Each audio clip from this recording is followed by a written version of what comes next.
Like many Malaysians, I am troubled by the Perikatan Nasional government's decision to terminate the Kuala Lumpur-Singapore High-Speed Rail project. It shows either a fundamental lack of understanding of what this project represents, or economic incompetence on behalf of those entrusted with the nation's development. Hundreds of millions of ringgit in public funds have been spent on the HSR already, and now according to the Minister in the Prime Minister's Department Economy, Datuk Seri Mustapa Mohamed, we will have to pay compensation of around Rm821 million to Singapore. We seem to be making a habit of paying compensation to Singapore. In 2006, we paid Rm270 million to our southern neighbour over the cancellation of the Crooked Bridge at the Causeway, again a project that was terminated by Malaysia. Forget the years, effort and expenses spent in negotiating these cross-border agreements. These acts of terminating agreements show a cavalier attitude in the management of our nation's funds by the leadership of our governments during these periods.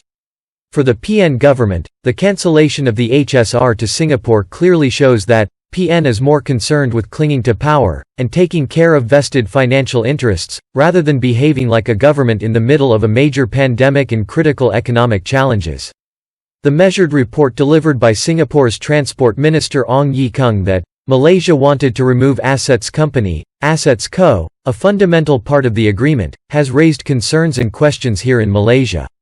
Questions that Prime Minister Tan Sri Muhyiddin Yassin must address.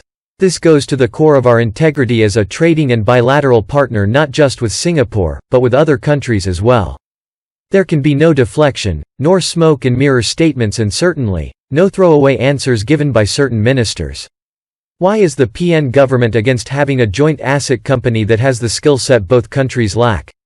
Especially if we could have negotiated to ensure it included increasing the capacity and technical ability of our own local companies, providing growth for them, and long-term employment for Malaysians.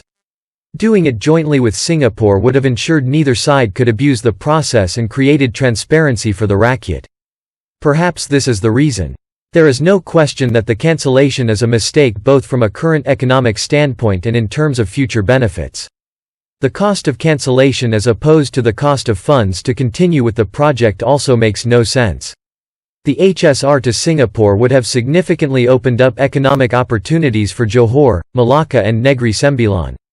My constituency of Port Dickson, for instance, sees a high number of Singapore tourists during the holidays. Businesses would have been far more willing to set up high-value manufacturing operations here and all along the plan line. What is even more concerning now is that the PN government is ready to throw good money after bad by exploring a domestic HSR that ends in Johor Bahru. With an existing rail line by KTM, this new HSR plan will be another white elephant, a testimony to this government's penchant for wasting public funds.